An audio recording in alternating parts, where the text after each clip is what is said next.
नमस्कार दोस्तों। अगर आपने भारतीय संविधान का प्रियम्बल पढ़ा है, it says that we the people of India having solemnly resolved to constitute India into a sovereign socialist secular democratic republic।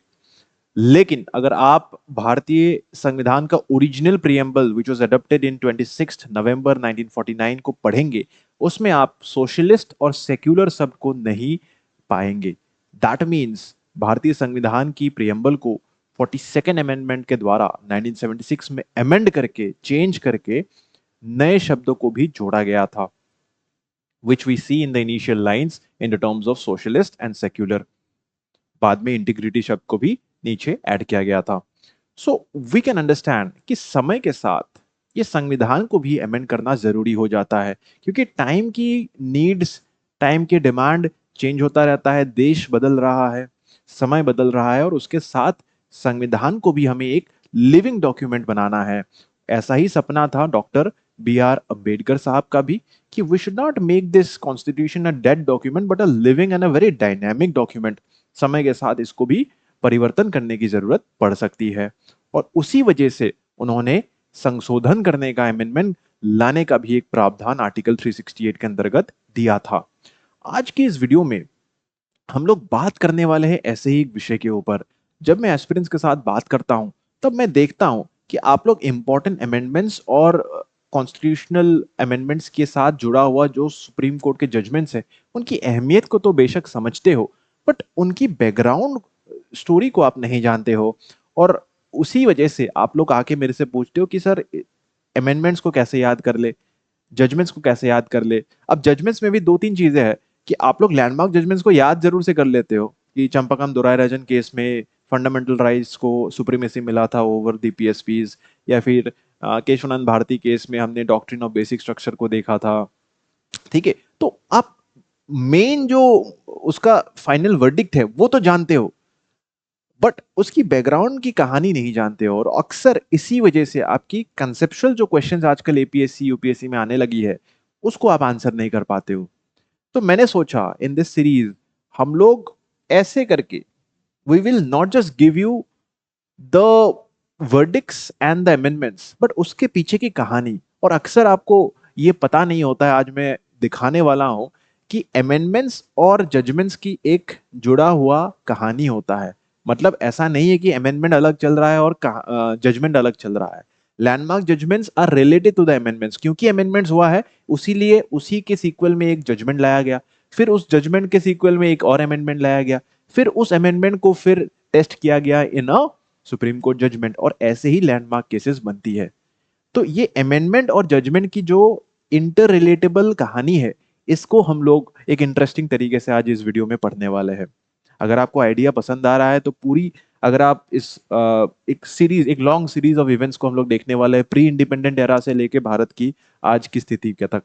तो अगर आप इन सभी चीजों को पूरा विस्तार रूप से जानेंगे, तो आप समझेंगे कि भारत किस स्थिति में गुजर रहा था आफ्टर इंडिपेंडेंस, पंडित नेहरू का क्या विजन था, और कैसे उन्होंने जमींदारी एबॉलिशन को लाया था, क्यों लाया था, कैसे फर्स्ट अमेंडमेंट एक्ट आया, शंकरी प्रसाद केस ने क्या बोला इसमें, चंपाकम दोरायराजन केस एक बहुत ही इंपॉर्टेंट केस था, पटना हाईकोर्ट ने ट्रिगर किया था स्टेट को, सेंटर को, पार्लियामेंट को फर्स्ट अमेंडमेंट को लाने के लिए, और उसके बाद घटनावली कैसे बदलता है इन टर्म्स ऑफ गोलकनाथ केस हो जाए, केशवानंद भारती केस हो जाए, जो कि एक बहुत ही लैंडमार्क केस था। और बाद में ये भी देखेंगे कि ये जो डॉक्ट्रिन है, डॉक्ट्रिन ऑफ बेसिक स्ट्रक्चर सबको पता है, but doctrine of implied limitations या रेस्ट्रिक्शंस नहीं पता है। तो ये चीज जाके कैसे ट्रिगर करता है डीबीएस को, इन सब चीजों के ऊपर बहुत ही विस्तार रूप से पढ़ने वाले हैं। वीडियो थोड़ी सी कंसेप्चुअल एंड कहानी के तरीके से बताने की कोशिश करूंगा।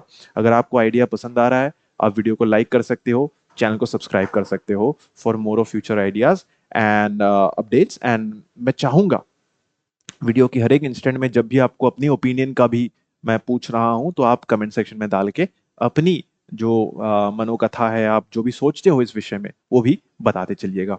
चलिए स्टार्ट करता हूं मैं वीडियो को।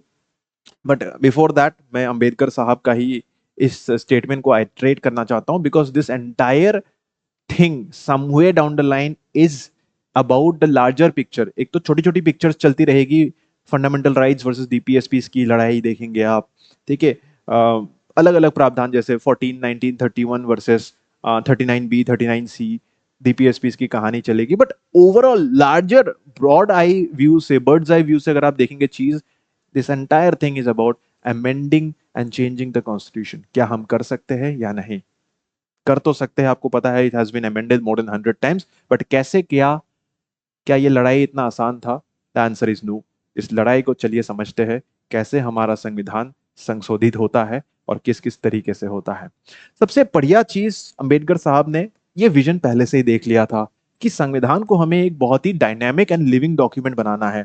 अब लिविंग डॉक्यूमेंट बनाने के लिए इसको समय के साथ परिवर्तन करना पड़ेगा। इसीलिए इन्होंने एक आर्टिकल ऐड करके पहले से रखा था, दैट इज आर्टिकल 368, जो कि आप लोग जानते भी होंगे, काफी सिंपल चीज है, पढ़ते भी होंगे। इसमें अलग अलग प्रावधान है, simple majority, special majority with ratification of states. तो उस प्रावधान के द्वारा हम लोग संविधान को चेंज कर सकते हैं, हम लोग बदल सकते हैं। ये तो सबको पता है कहानी। लेकिन इशू क्या है, सबसे पहली बार कब संशोधित करना पड़ा हमें संविधान को? It was there through the first constitution amendment act. But ये फर्स्ट कॉन्स्टिट्यूशन अमेंडमेंट एक्ट से पहले की कहानी है। इसकी जो आइडिया है, that was pre election agenda of Indian National Congress and Pandit Nehru. Pandit Nehru साहब जब लड़ाई कर रहे थे पहले चुनाव के लिए, लोकसभा चुनाव के लिए, उन्होंने देखा था देश में एक बहुत ही अहम मुद्दा है जो कि जरूरी भी है, that is the issue of poverty. और भारत की जो पोवर्टी है माय डियर फ्रेंड्स, अगर भारत की पोवर्टी देखेंगे, ऐसा नहीं कि पूरा भारत गरीब है। This poverty is related with another concept of inequality. बताइएगा आप मानते हो कि नहीं? India is not poor, India is inequal. जहां पे एशिया लार्जेस्ट स्लम धारावी है, वहीं कुछ दूर एंटीलिया है जो कि वर्ल्ड का सबसे महंगा घर है किसी का, उसी सेम शहर बंबई में, है ना?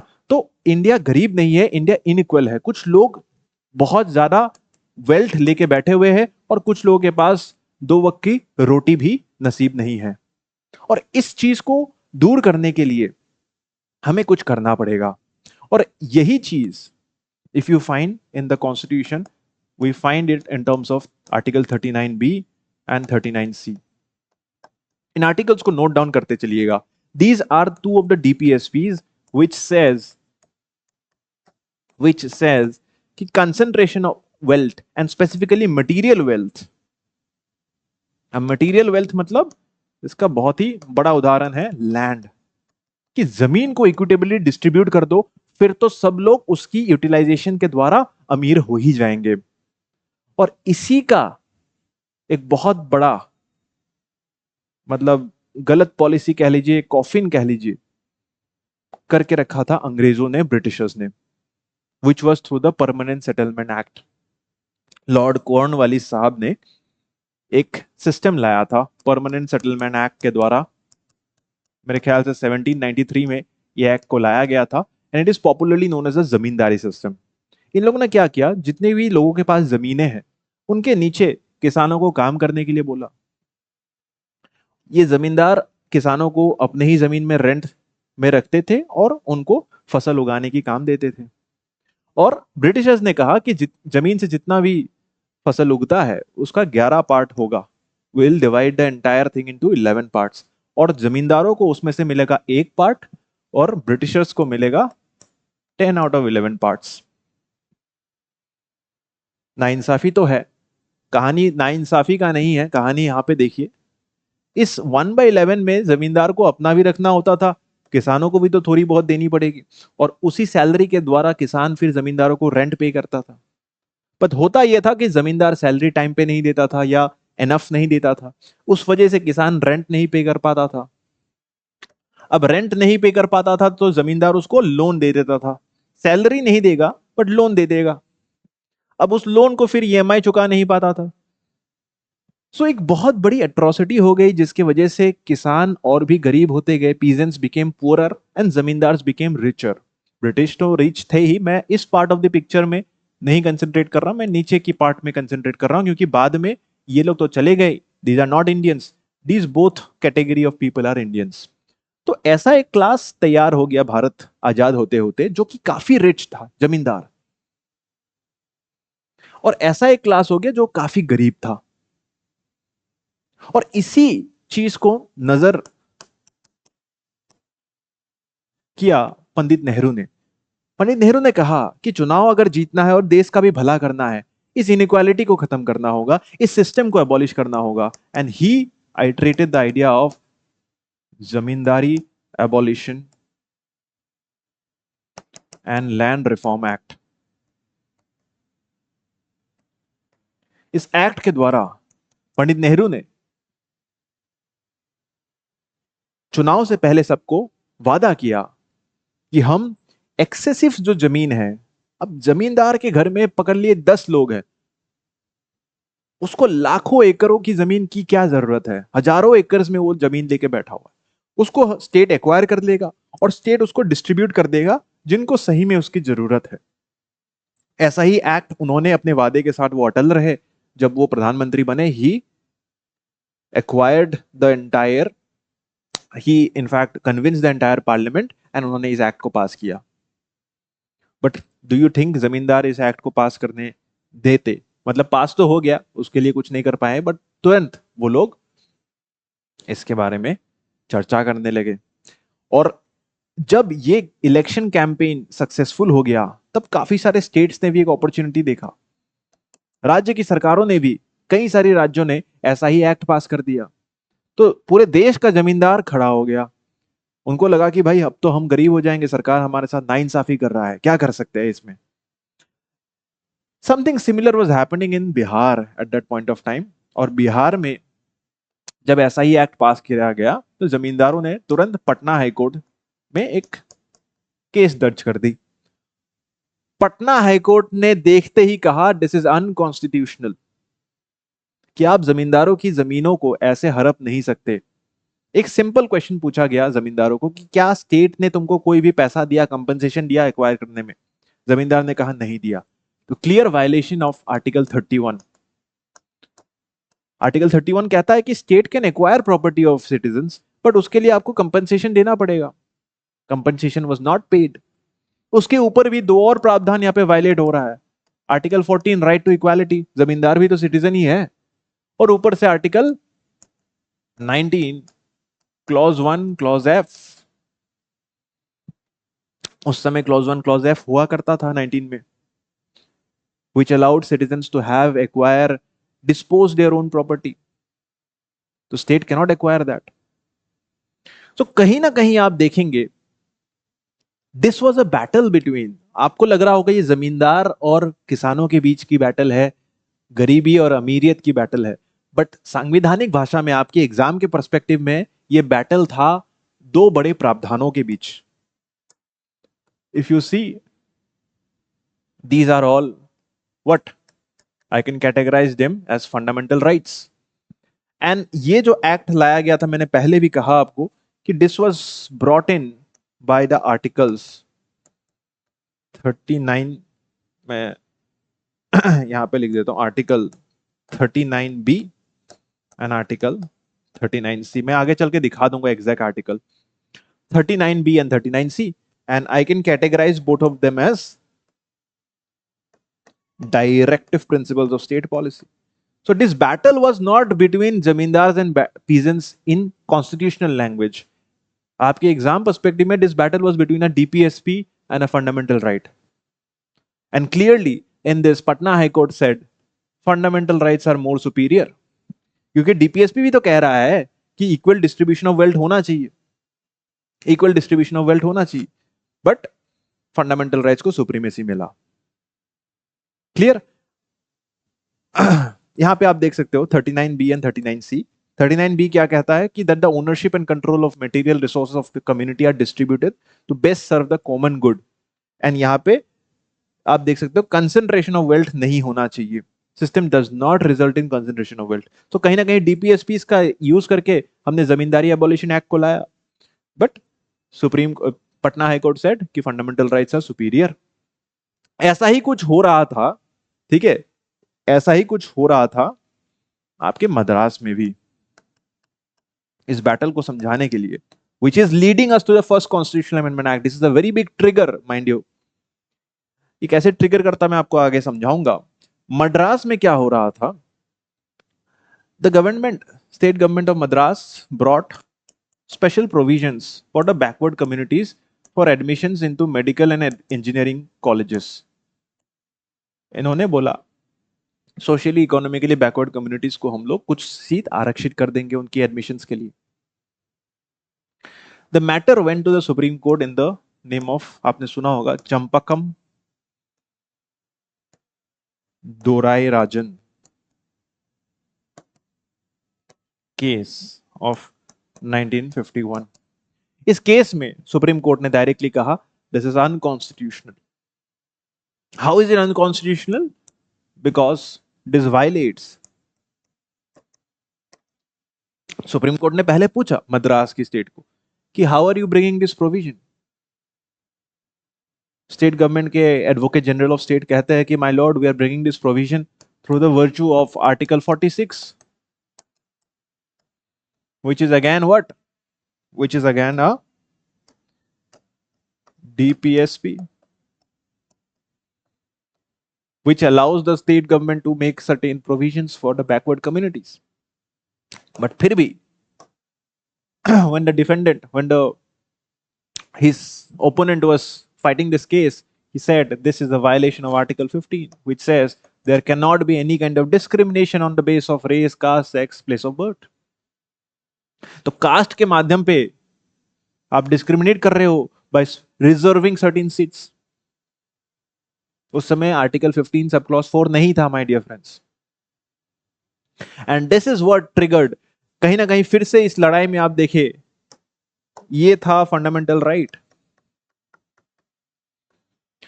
Who got primacy? डीपीएसपीज और फंडामेंटल राइट्स के बीच फिर से फंडामेंटल राइट्स को प्राइमेसी मिला गया। इन्होंने इस प्रावधान को भी स्ट्रक डाउन कर दिया, बोले unconstitutional. So in this back to back blows to the government, आप देख सकते हो कि यहां पे फिर से फंडामेंटल राइट को प्रमुखता मिला, यहां पे भी फंडामेंटल राइट को प्रमुखता मिला। सरकार को खराब लगा, सरकार को लगा कि भाई ये फंडामेंटल राइट्स के नाम पे कुछ भी कर रहे हैं, हमको कुछ करने ही नहीं दे रहे। आप समझ पा रहे हो? ठीक है, पटना हाई कोर्ट ने किया, ठीक है, you can read the provisions, Champakam Dorairajan 1951 case में किया, ठीक है। तो ये आर्टिकल 15 को इन्होंने डायरेक्टली बोला कि my dear friend, DPSPs are inferior to the fundamental rights. How can you bring this kind of a provision? So this, मैं जो कह रहा था, ये ट्रिगर था कि सरकार, पंडित नेहरू हैज प्रोमिस्ड कि मैं जमींदार को एबोलिशन करूंगा, जमींदारी एबोलिशन करूंगा। सो ही सेड कि चलो लोकसभा चलते हैं, let's acquire all the MPs and we will pass the first constitutional amendment act। और इस कॉन्स्टिट्यूशनल अमेंडमेंट एक्ट के द्वारा सबसे पहले दोरायराजन केस का इशू देख लेते हैं। दोरायराजन केस में था कि article 15 says no discrimination based on caste, we will add exception कि अगर आप बिलोंग करते हो सोशली एजुकेशनली बैकवर्ड कम्युनिटी से, if you belong to a backward community, then the state can reserve certain seats, and that was added as a clause 4, 15 sub clause 4, which was a question in your APSC last year। 16 sub clause 4 question आया था for jobs के लिए 16.4 है, which is not related here। 15.4 for educational institute, which is still followed today। and second part जो जमींदारी abolition के लिए था, उसके लिए भी पंडित नेहरू ने इस अमेंडमेंट एक्ट को लाया, जिसके माध्यम से उन्होंने दो प्रावधानों को, दो आर्टिकल्स को ऐड किया, 31A एंड 31B। अब 31A क्या कह रहा है? इट सेड कि सरकार पहले लैंड रिफॉर्म्स को अलाउ नहीं कर रहा था ना, we will term it as agrarian reforms.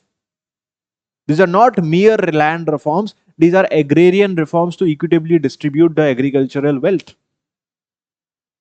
and हम लोग एक नए 31A को ऐड कर रहे हैं संविधान में, और if any law is framed under 31A and if that law goes on to violate 14, 19 and 31 also, then also this law will stand ground। मतलब आप अगर कोई नया कानून, हम लोग, सरकार अगर कोई नया कानून बना रहा है जो कि हो सकता है कि इन 3 फंडामेंटल राइट्स को वायलेट भी कर रहा हो, फिर भी आप इस लॉ को खारिज नहीं कर सकते। This was the new amendment that was added. देखिए, supreme court, the judiciary can only interpret the constitution. Pandit Nehru ने संविधान में ही ऐड कर दिया, संविधान को ही नया प्रावधान दे दिया कि कानून अगर इस 31A के अंतर्गत आता है और ये 3 फंडामेंटल राइट वायलेट भी अगर होता है, तब भी ये कानून कानून रहेगा, असंवैधानिक नहीं होगा। उसके ऊपर सुनिए 31B को भी ऐड किया, जिसमें से एक नया स्केड्यूल को ऐड कर दिया, 9th schedule of the constitution. Original संविधान में 8 ही स्केड्यूल्स थे, बाकी के 4 स्केड्यूल्स बाद में ऐड हुआ। उसमें से पहला जो 9th स्केड्यूल था वो पहले संविधानिक संशोधन के द्वारा ऐड किया गया। ये संशोधन कहता है 31B के अंतर्गत हम लोग 9th शेड्यूल को ला रहे हैं एंड इसमें कोई भी जुडिशियल रिव्यू नहीं होगा। मतलब अगर 31B के अंतर्गत हम लोग कानून को ऐड करते हैं तब तो उसमें किसी भी प्रकार का रिव्यू हो ही नहीं सकता, चाहे वो किसी को भी वायलेट करे। Not only this but any provision of the constitution, then there can not be any judicial review. So by this the country was shaken. Why was it shaken? Because this iterated the power of the legislature. जमींदार को अपनी जमीन जाते हुए दिख रही थी। Do you think they will sit silent? मैं वो जो कह रहा था ना कि जुडिशरी और लेजिस्लेचर आपस में बहुत लड़ती है, तो ये पहले जुडिशरी अपर हैंड ले रही थी in the Champakam Dorairajan case, Patna high court case. तुरंत लेजिस्लेचर ने अपर हैंड ले लिया फर्स्ट कॉन्स्टिट्यूशनल अमेंडमेंट एक्ट के द्वारा। और उसके ठीक बाद आप देखेंगे अभी शंकरी प्रसाद केस आने वाला है। ठीक है, उससे पहले आप 31A को देख ले एक बार। मैं जो ये कह रहा था 31A 31B, तो इसको देख ले आप। 31A में देख सकते हो the state the acquisition by state of any state or any rights therein or the extinguishment or modification of any such rights are allowed. Management of property भी कर सकता है, स्टेट ले सकता है। और 31B के अंतर्गत आप देख सकते हो यहाँ पे 9th शेड्यूल को ऐड किया गया था। पॉज करके आप पूरी चीज पढ़ सकते हो। This entire thing was challenged in a landmark case of the Shankari Prasad case. अब शंकरी प्रसाद में क्या होता है सुनिएगा। शंकरी प्रसाद में the person questions the government by virtue of Article 13। My lord, ये जो भी फर्स्ट कॉन्स्टिट्यूशनल अमेंडमेंट एक्ट के द्वारा 31A और 31B लाया गया है, this violets article 13। Supreme court asks कि 13 में क्या लिखा है भाई, कि सर 13 क्लॉज 2 पढ़िए। 13 क्लॉज 2 में क्या लिखा है कि state shall not make any law which takes away और abridges the rights conferred in this part. This part मतलब पार्ट 3 ऑफ द कॉन्स्टिट्यूशन, क्योंकि 13 भी तो पार्ट 3 में ही है ना। Article 13 is in part 3। Part 3 में क्या है, आर्टिकल्स 12 से 35 तक, तो 13 इज पार्ट ऑफ पार्ट 3। तो पार्ट 3 में जितने भी राइट्स है, ऐसा कोई कानून बन नहीं सकता जो ऑलरेडी मौजूदे राइट्स को वायलेट कर बैठे। और ये जो 31A और 31B था, ये तो वायलेट कर रहा है कौन से फंडामेंटल राइट्स को, 14, 19, 31। मैंने पहले दिखाया था आपको, if you remember. Do you remember और नॉट? यहां पे आप देख सकते हो ये 14, 19 और 31 वायलेट हो रहा था in this particular zamindari abolition case. तो शंकरी प्रसाद केस में लॉयर बोलता है कि माय लॉर्ड, आप देख सकते हो कि ये जो 31A और 31B लाया गया है, this is violative of 13 sub clause 2। 13(2) तो कह रहा है कि ऐसा कोई कानून बन ही नहीं सकता जो पार्ट 3 को वायलेट कर पाए। तब attorney general of India comes forward कि my learned friend probably has read Article 13 Clause 2 but has not read Article 13 Clause 3 properly. Supreme court asks कि 13(3) में क्या लिखा है ऐसा। 13(3) अगर आप पढ़ेंगे जनाब, यहाँ पे लिखा है कि 13(2) में तो ये लिखा है ना कि कोई कानून ऐसा नहीं हो सकता, लॉ ऐसा बन नहीं सकता जो फंडामेंटल राइट्स को वायलेट करे। बट कानून का डेफिनेशन क्या है, how do you define law, that has been defined in 13(3). 13 sub clause 3 में लिखा है कि law includes any ordinance, any order, any by law, any rule, any regulation, any notification, any custom or any usages. But यहां पे कहीं भी constitutional amendment नहीं लिखा है। और ये 31A और 31B, these are both constitutional amendments. This is the first constitutional amendment. But 13(3) के लॉ के दायरे में अमेंडमेंट तो कहीं लिखा ही नहीं है. सुप्रीम कोर्ट सेज वाह, that means laws are different, amendments are different. Attorney general कहता है मैं वही तो कह रहा हूं सर कि 31A and 31B should stand ground because this is an amendment. ऐसा कानून नहीं हो सकता जिसके द्वारा हम फंडामेंटल राइट्स को वायलेट कर सकते हैं. ये सही है, लेकिन हमारा तो ये लॉ है ही नहीं. This is amendment, constitutional amendment, legitimately passed by the elected leaders of the people. Argument ये था कि जुडिशरी कैसे बता सकता है, क्योंकि आप तो अनइलेक्टेड हो. ये इलेक्टेड लेजिस्लेचर के द्वारा बनाया हुआ एक कॉन्स्टिट्यूशनल संवैधानिक अमेंडमेंट है, संशोधन है. So in this particular case, Supreme Court was convinced by this judgment and इन्होंने कहा कि 31A and 31B stands ground. ये असंवैधानिक नहीं है, ये संवैधानिक ही है. एंड इस लैंडमार्क जजमेंट के द्वारा आपको ये समझ में आता है कि amendments are different and laws are different. But इसमें एक क्रिटिकल क्वेश्चन है जिसमें मैं आपकी सोच को जानना चाहता हूं. What is your opinion? इस माध्यम से जब कभी लोकसभा, राज्यसभा या पार्लियामेंट कह लीजिए, जब कभी पार्लियामेंट कोई नया अमेंडमेंट लाता है, वो तो लॉ के दायरे में आएगा ही नहीं. That means that will always be a constitutional amendment. That means any new law which has been passed by parliament will be termed as an amendment. और ये अमेंडमेंट के द्वारा एक एक करके हम ओरिजिनल संविधान की हर एक प्रावधान को हाइपोथेटिकली ही सही हटा सकते हैं, खारिज कर सकते हैं. ये तो बहुत गलत हो जाएगा फिर. That means the original constitution जो अंबेडकर साहब ने बनाया, हम अमेंडमेंट के द्वारा हर एक प्रावधान हटा दे, कल को डेमोक्रेसी भी हटा दे, परसों रिपब्लिक भी हटा दे, और जुडिशरी देखती रह जाएगी. तो this was a very critical case that came in the minds of judiciary later in the year of 1967. ठीक है, ये चला 1951 से, ये चला. ठीक है, फ्रॉम 1951 शंकरी प्रसाद केस 1967 तक ये चला. ठीक है, in the Golaknath.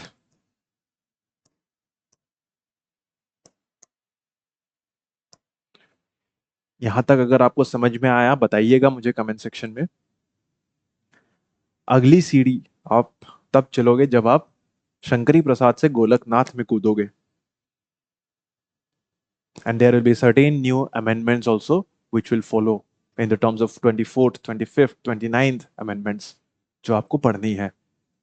I hope यहां तक जब आप पढ़े हो तो आपको समझ में आ रहा है कैसे एक्ट लाया जाता है, फिर केस होता है सुप्रीम कोर्ट में, पटना हाई कोर्ट में दोराय राजन केस, फिर अमेंडमेंट लाया जाता है, फिर शंकरी प्रसाद केस आता है. तो this amendments and the judgements are not different, this goes hand in hand. तो अगर आपको पॉलिटी समझना है इसी तरीके से बताइएगा, और अमेंडमेंट्स और जजमेंट्स को साथ में पढ़िएगा. ठीक है, इसके आगे हम लोग गोलकनाथ को पढ़ेंगे. Thank you.